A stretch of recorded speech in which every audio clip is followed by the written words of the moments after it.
மக்களே வணக்கம். நான் ஜெகன். நான் இருக்கக்கூடியது மேல்மாந்தை, தூத்துக்குடி மாவட்டம் மேல்மாந்தை. இந்த கிராமத்தில் இருக்கக்கூடிய என்எம்எஸ் பாபு அப்படிங்கிற ஒரு டீ கடையும் உணவகம் சேர்ந்த ஒரு உணவகம். இவங்க ஒரு 30 வருஷத்துக்கு மேலே டீ கடையும் உணவகம் சேர்ந்து நடத்துகிறாங்க. இந்த கடையோட சிறப்பு ரொம்ப ருசியான பரோட்டா சால்னா. இந்த கடையில் மாலை நேரத்தில் கிடைக்கக்கூடிய பரோட்டா சால்னாக்கு இந்த கிராமம் மட்டும் இல்லாமல் இந்த கிராமத்தை சுற்று வட்டாரத்தில் உள்ள நிறைய மக்கள் வாடிக்கையாளராக இருக்கிறாங்க.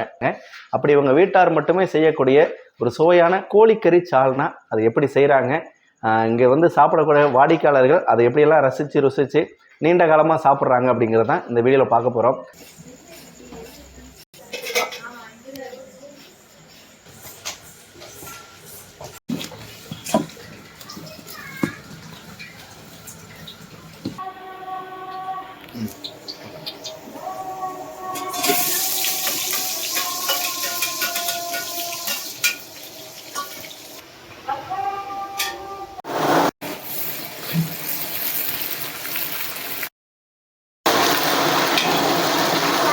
சிக்கன் சால்னா வைக்கிறோம். ஆயில் ஊற்றிட்டு வெங்காயம், பட்டை, லவங்கம், இஞ்சி பூண்டு பேஸ்ட்டு போட்டு இப்போ இது நம்ம கிண்டிகிட்ருக்குறோம். இது அடுத்தோடனே தக்காளி போடணும். தக்காளி போட்டுட்டு சிக்கன் அதில் போட்டு மிளகாத்தூள்லாம் போட்டு எண்ணெயிலே வதக்கணும். சிக்கன் போடலாம்.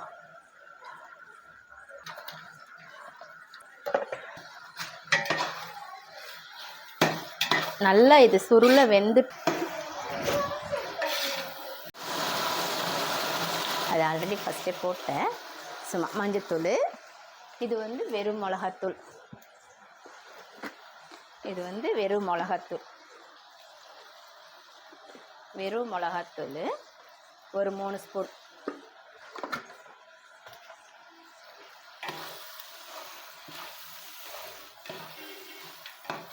இப்போ கொஞ்சம் எண்ணெயில் வதக்கணும். அப்புறமா இறக்கு போகல கொஞ்சோன்னு போடணும்.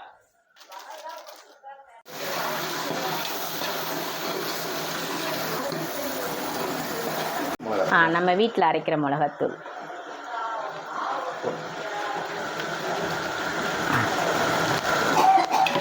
அவ்வளோதான்.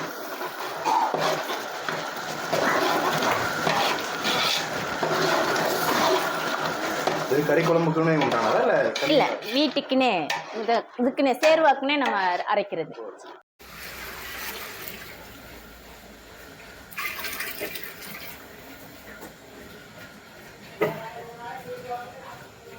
சேர்வா வைக்கணும். சால்னா வைக்கிற முறை உங்களுக்கு நான் எப்படி சொல்கிறதுன்னா, ஃபஸ்ட்டு நம்ம ஆயில் ஊற்றிட்டு பட்டை, லவங்கம், அப்புறம் வெங்காயம், தக்காளி எல்லாமே நல்ல எண்ணெயில் சுருள நல்லா வேக வச்சுட்டு கறி போட்டு மிளகாத்தூள், உப்பு, இஞ்சி பூண்டு பேஸ்ட்டெல்லாம் போட்டு நம்ம நல்லா தாளிச்சிடணும். வீட்டு மிளகாத்தூள் சால்னாக்குனே நம்ம அரைக்கிற மிளகாத்தூள், தனி மிளகாத்தூள் போட்டுட்டு கொஞ்சம் வெறும் மிளகாத்தூள், சிக்கன் பொடி போட்டு நம்ம போட்டு தாளிச்சிடணும். தாளிச்சிட்டு நல்லா அது கொதி வந்ததுக்கப்புறம் கொஞ்சம் நேரம் நல்லா கொதித்து வரும்போது சிம்மில் அடுப்பை கொஞ்சம் ஸ்லோ பண்ணி வச்சுட்டு அந்த எண்ணெய் மேலே பிரிஞ்சு வரும்போது நம்ம தேங்காய் உடச்சி கடலை, பொரிகடலை போட்டு அரைச்சி அதில் கொஞ்சம் ஊற்றி நம்ம இறக்கிடணும். ரொம்ப ஃபாஸ்ட்டெல்லாம் தேங்காய் ஊற்றுனதுக்கப்புறம் கொதிக்க விடக்கூடாது. கொதிக்க விட்டோம்னா அது ஒரு மாதிரி ஆகிடும். கொதிக்கிறதுக்கு முன்னாடியே சால்னா நம்ம இறக்கிடணும். அவ்வளோதான் இதோடைய சால்னாவுடைய மெத்தடே.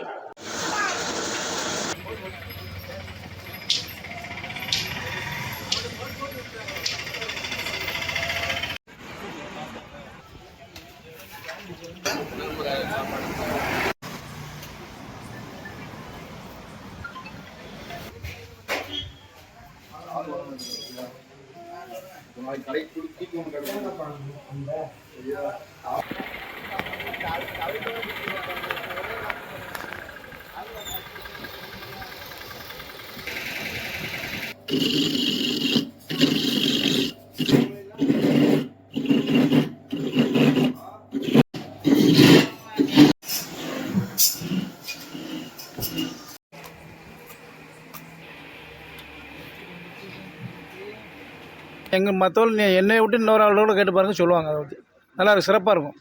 கிட்டத்தட்ட நான் ஒரு 30 வருஷ காலமாக சாப்பிட்டுருக்கேன். சின்ன வயசுலேருந்தே சாப்பிட்டுருக்கேன். கண்டிப்பாக சனிக்கிழமை சந்தை நாள்லாம் வியாபாரம் கொடுக்க முடியாது. வர சனிக்கிழமை வியாபாரம் இருக்குல்ல, சனிக்கிழமை சந்தை போயிட்டு வர்றவங்க உள்ளாவே வாங்கிட்டு தான் போவாங்க. சுற்று வட்டாரத்துலேருந்து வர்றாங்க, வந்து வாங்கிட்டு தான் போவாங்க. என்எம்எஸ் பாபு கடைனாவே அது தனி சிறப்பு தான். போகலாம். ஓகேங்களா? பிஸ்மில்லா.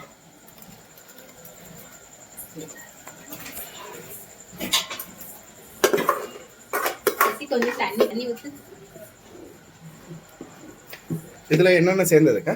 இதில் வந்து தேங்காய், அப்புறம் நிலக்கடலை. நிலக்கடலை பொரிகடலையா? ரெண்டுமே. அதில் கொஞ்சம் கொஞ்சம்.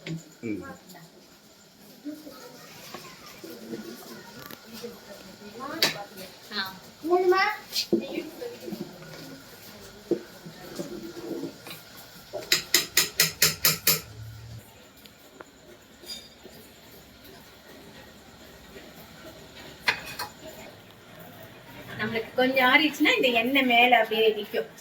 நம்ம சால்னாவோட எண்ணெய் அப்படியே ஃபுல்லாக மேலே வந்து நிற்கும். தெரியுதுங்களா?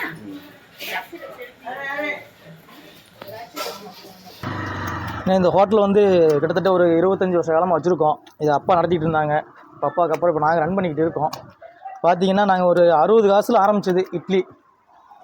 இன்றைக்கி இட்லி 6 ரூபா தான். இன்றைக்கும் வடை 75 காசுக்கு ஆரம்பித்தது. இன்றைக்கும் வடை வந்து 7 ரூபா தான். பரோட்டா பார்த்தீங்கன்னா அன்றைக்கி 1,4 ரூபாய்க்கு கொடுத்தோம். இன்றைக்கி வந்து 10 ரூபா தான். இன்றைக்கும் எல்லா இடத்துலையும் விட இங்கே கொஞ்சம் மலிவாக தான் கொடுப்போம். அது மாதிரி பொருளும் தரமாக இருக்கும். கிட்டத்தட்ட இப்போ ஒரு வீட்டால் தான், குடும்பத்தால் மட்டும்தான், சம்பளத்துக்குலாம் ஆள் கிடையாது. இல்லை நாங்களாக தான் ரன் பண்ணுறது. அதே மாதிரி எல்லா விலைகளுமே எல்லாமே கம்மியாக தான் இருக்கும். டீ எல்லாம் இன்னமும் 10 ரூபாய் தான் கொடுத்துட்டு இருக்கோம். எல்லாமே வீட்டு சமையல் தான். இது வந்து கடைக்குன்னு நம்ம தயார் பண்ணுறதுலாம் கிடையாது. வீட்டுக்கு என்ன ரெடி பண்ணுவோமோ அதே தான் கடைக்கு நம்ம ரெடி பண்ணுறோம். இப்போ வரைக்கும் கொடுத்துக்கிட்டு இருக்கோம். 20 வருஷ காலமாக அன்றைக்கி உள்ள தரத்துலேயே அப்படியே தான்.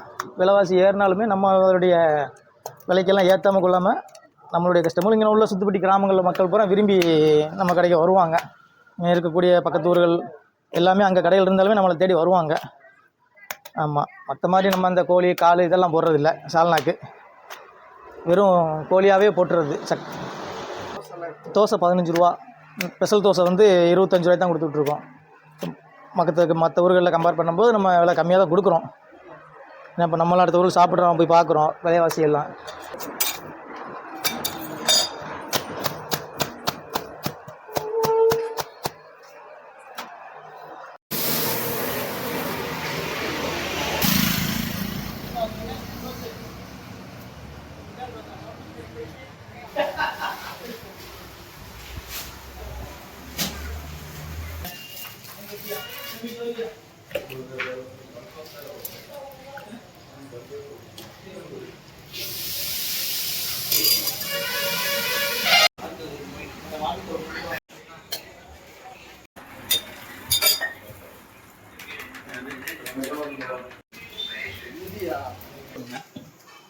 கேட்குது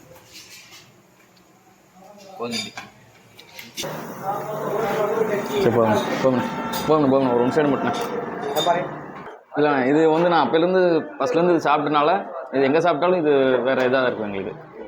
ஆமாம், வெளியூர் போய் சாப்பிட்டாலும் இந்த டேஸ்ட் வராதுண்ணே.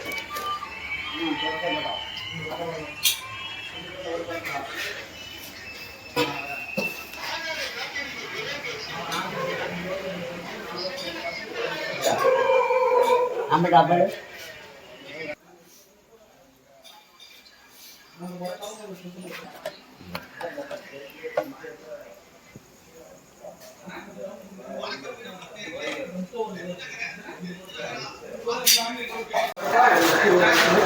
சால்னா ரொம்ப பிடிக்கிறேன், சாப்பிட வருவோம். நல்லா இருக்குமே. இப்போ எனக்கு வாழ்ந்து சாப்பிட்றேன்.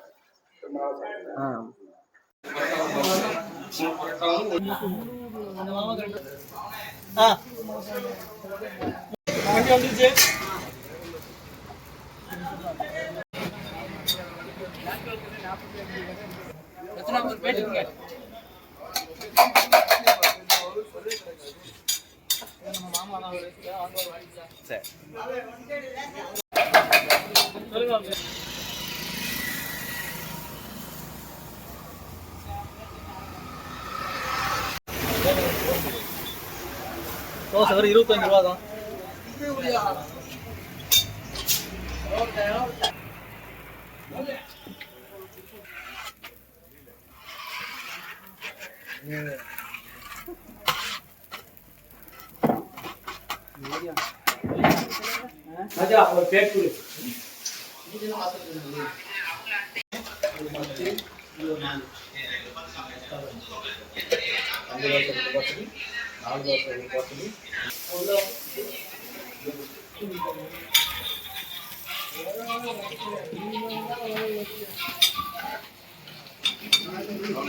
Ayo, Pak.